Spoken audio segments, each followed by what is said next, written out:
Louvado seja nosso Senhor Jesus Cristo e sua mãe Maria Santíssima, para sempre sejam louvados. É uma grande alegria do meu coração que você esteja aqui conosco, que você tenha aceitado o desafio, de se conhecer nesse itinerário de oração para a cura interior que nós intitulamos de Frutos no Deserto.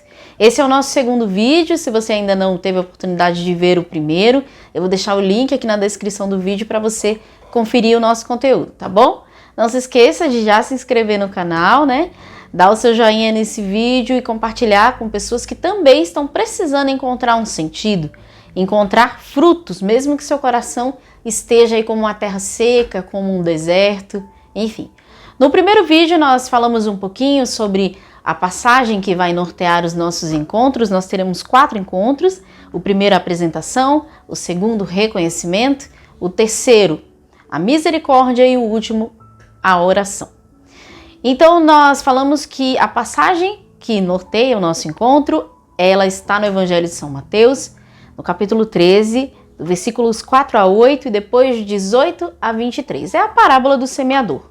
No primeiro vídeo eu apresentei essa parábola e me apresentei também. E hoje nós estamos no reconhecimento. Lembrando que é uma alegria que você tenha decidido vir para esse segundo vídeo, porque no primeiro vídeo Jesus ele fala aos discípulos e à multidão. Ele fala sobre a parábola do semeador para todos. A partir desse reconhecimento, ele só explica a parábola aos seus discípulos. Então, se você está aqui hoje, é porque você decidiu reconhecer, entender a parábola do semeador e fazer um paralelo com a sua própria vida. Então, nós temos aqui os 4 tipos de solo. Jesus explica aos discípulos. O primeiro foi as sementes que caíram à beira do caminho. E muitas vezes você pode estar se perguntando, eu estou no deserto sim, mas é porque esse tempo tem sido muito difícil. Você está querendo me dizer que essa pandemia, tudo isso de ruim que está acontecendo, as pessoas que eu perdi, o emprego que eu perdi, isso é uma boa semente? Não, não é essa a boa semente. Mas muitas vezes nós temos que nos lembrar que o trigo pode estar sendo semeado junto com o joio. E Deus também sempre utiliza-se mesmo dos males para fazer um bem infinitamente maior, Então, aquelas pessoas que viveram esse tempo e quando viram tudo, perderam alguém, perderam seus empregos e não pararam para tentar entender a graça ou a transformação, a conversão que Deus queria realizar na vida delas, não pararam para pensar sobre isso, são muitas vezes aquelas sementes que caíram à beira do caminho. E então deixaram que o pássaro as roubassem. Aí devemos lembrar que o pássaro representa, nessa passagem, o mal, o maligno, que muitas vezes olhou para a sua situação, riu de você e por isso você não conseguiu levar esta semente e deixar ela ser fecundada no solo do seu coração. Também existe o solo pedregoso. Eu dei até um spoiler no primeiro vídeo falando um pouquinho sobre o que acontece com a semente quando cai e o que acontece na terra quando essa semente cai. Eu recomendo que vocês vejam, falando um pouquinho sobre esse solo pedregoso, que é muitas vezes aquela pessoa que acolheu até, todos os acontecimentos. Não, realmente deve ter algum mistério aqui, mas aí a primeira dificuldade que apareceu para ela falou, não tem mistério nenhum, é ruim mesmo, Então foi o solo pedregoso, não encontrou raízes, não desceu, como a gente diz, não desceu para o coração a semente deste tempo. Nós temos também aquela semente que se desenvolveu em meio aos espinhos. O que acontece com essa semente? Veio a situação, tudo se fechou, tudo ficou estranho, e aí a semente até começou a ser fecundada, mas junto com ela, o espinho das dificuldades, da convivência familiar que ficou difícil, a dificuldade pelo desemprego, pela falta de alguma coisa, ou o pior, perdeu alguém que ama, enfim, a solidão, tantas situações foram sufocando a graça que Deus tinha para esse tempo. E esses são os espinhos, esse é o joio que cresceu no meio do trigo. E aí também não vai conseguir dar frutos.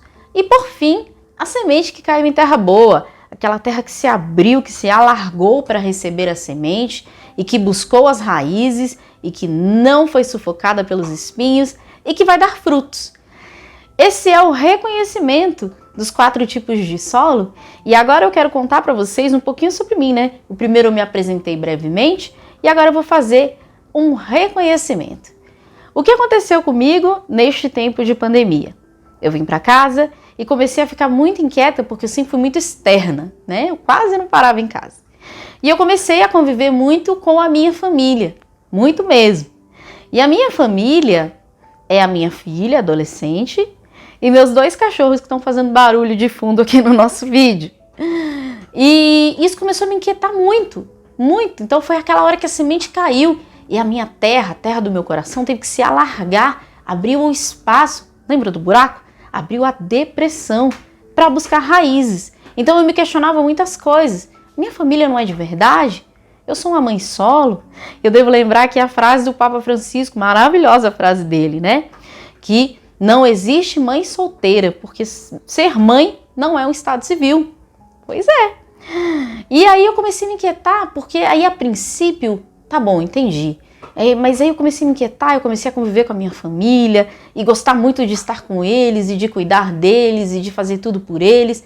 E aí eu queria, e eu quero ainda, né, aumentar a família. Calma, gente. Eu pensei em trazer mais um cachorrinho. Eu falei assim, poxa, tanto que a ideia inicial para esse projeto aqui ia se chamar planejamento familiar. Eu falei assim, não, peraí, tem alguma coisa errada com isso, né? Por quê? Aí eu comecei a pesquisar, né, sobre essa coisa, o que a igreja diz, sobre mães pets, né? E aí eu entendi que humanizar os nossos bichinhos não é bom nem pra gente e nem pra eles. Pra gente não é bom porque a gente está fazendo isso por egoísmo e a gente deve evitar o egoísmo. Afinal de contas, a gente não vai conseguir educar os nossos bichinhos, por mais que a gente os ame, não vamos conseguir ensinar-lhes virtudes, eles não serão educados para o céu, eles não serão santos, porque falta neles a alma humana, né? Então, aí eu entendi isso. E para eles, por que isso não é bom? Porque eles ficam confusos, eles perdem a própria essência. Eles querem parecer-se conosco, mas falta algo a eles, que é a alma humana, né? E até aqui eu vou olhar uma passagem do Catecismo da Igreja que fala sobre isso, sobre os animais. Eu vou ler aqui para vocês. É o parágrafo 2418. Então diz assim: é contrário à dignidade humana fazer os animais sofrerem inutilmente e desperdiçar suas vidas. E igualmente indigno gastar com eles o que deveria prioritariamente aliviar a miséria dos homens. Pode-se amar os animais, porém não se deve orientar para eles o afeto devido exclusivamente às pessoas. Claro, né, gente? Eu ainda preciso descer muito essa passagem, esse trecho, né?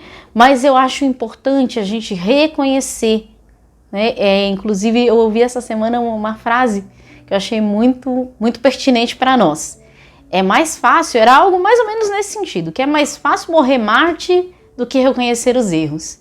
Quantas vezes é difícil pra gente chegar aqui e reconhecer, olha, tô imperfeita sim, não é? E descobrir isso pensando nesse projeto. Então é importante que a gente reconheça muitas vezes para Deus, olha, tá aqui, Senhor, no meu coração. Ele ainda não é a terra boa, ele ainda talvez seja aquela que caiu à beira do caminho e eu estou deixando os pássaros roubarem.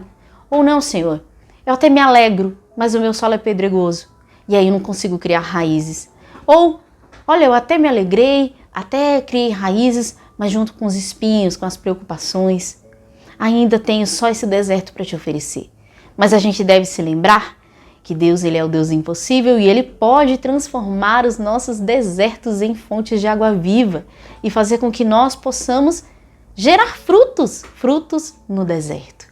Como a gente fez no primeiro vídeo, hoje a gente também vai apresentar uma canção minha, que eu compus não nesse tempo, mas 3 anos atrás, quando eu vivi também um tempo de bastante desafio, nessa aventura do autoconhecimento. Eu espero que vocês gostem da música, que vocês tenham gostado deste conteúdo, compartilhe com alguém que você sabe que precisa. E o próximo vídeo nós vamos lançar sobre todas as nossas realidades, sobre tudo que a gente reconhece hoje nesse tempo, o olhar misericordioso de Deus. É difícil muitas vezes reconhecer os nossos erros, reconhecer as nossas imperfeições, Mas Deus, ele olha para tudo isso, não com um olhar de condenação, mas com um olhar de amor, como aquele pai que se abaixa para levantar o filho, dar dignidade a ele e misericordiar as nossas vidas. Deus abençoe você e agora curta mais uma canção que se chama Sonho de Deus. Shalom.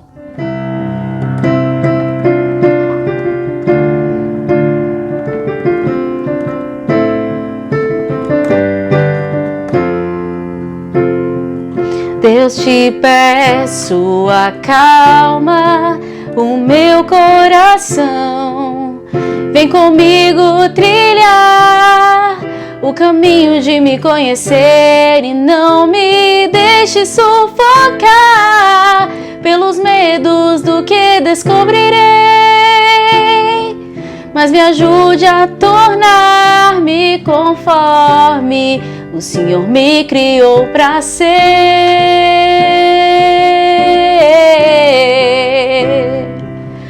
Criado, formado, amado por ti.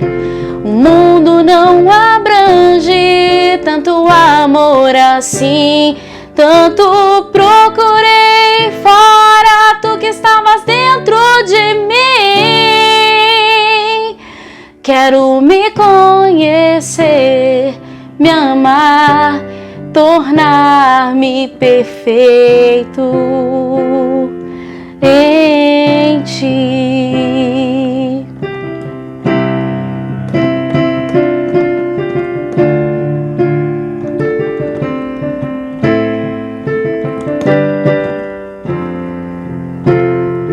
Deus, te peço, me faz tomar posse de mim, assumir meu passado, curar minha história e em paz seguir.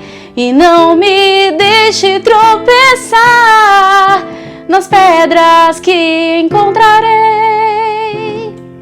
mas tua graça me faça tornar-me o que me criastes pra ser.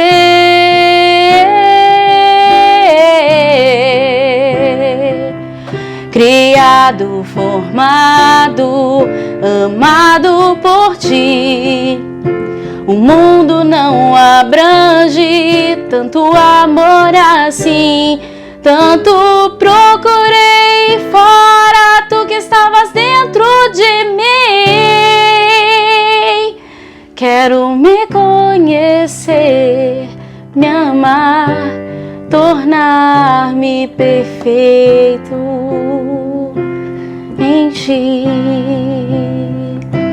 Quero me conhecer, me amar, tornar-me perfeito